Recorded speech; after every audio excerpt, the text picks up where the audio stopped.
बिस्मिल्लाहिर्रहमानिर्रहीम। अस्सलाम वालेकुम।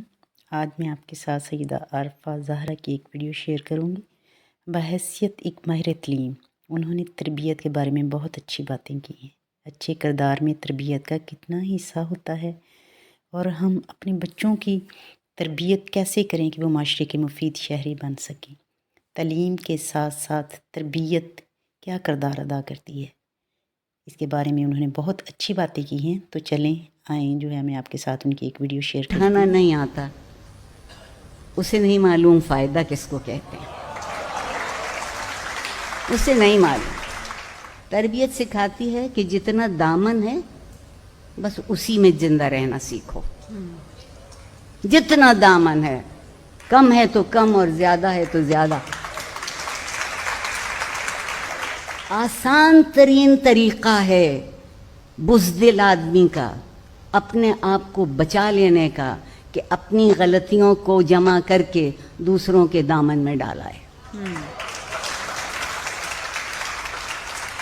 हौसला इस बात का है कि गलती हो गई थी, पता चल गया कि गलती हुई थी, तो गलती दुरुस्त कर लीजिए।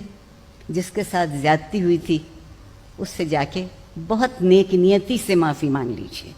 मैंने अभी तक ऐसे इंसान बहुत कम देखे हैं जिनसे आपने नेक नियति से माफ़ी मांगी हो और उन्होंने आपको गले न लगा लिया। ज़िंदगी से मोहब्बत करने के लिए तरबियत चाहिए, और तरबियत उस चीज़ का नाम है जब आप अपने आप से उठ के ज़िंदा रहना सीखते हैं।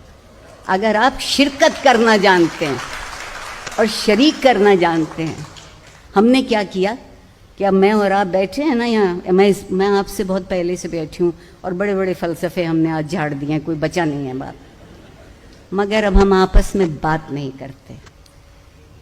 मुकालमा ख़त्म हो गया हमारे दरमियान से। कितनी बातें तो मुकालमे ही में तय हो जाती थी। कोई खफा होता था तो उससे जाके पूछते थे कि क्यों खफा हो, वो थोड़ी देर तो नहीं बताते थे और नाराज़ होते थे, मगर आप उनसे बहुत रसान ठंडे दिल से पूछते थे कि नहीं जी चाहता है, बताइए हमसे क्या गलती हुई, आप क्यों खफा हैं।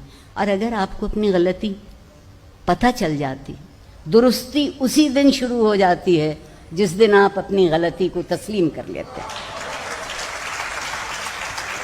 वरना दुरुस्ती नहीं होती। दुरुस्ती का प्रोजेक्ट नहीं है। अब वो व्हाट्सएप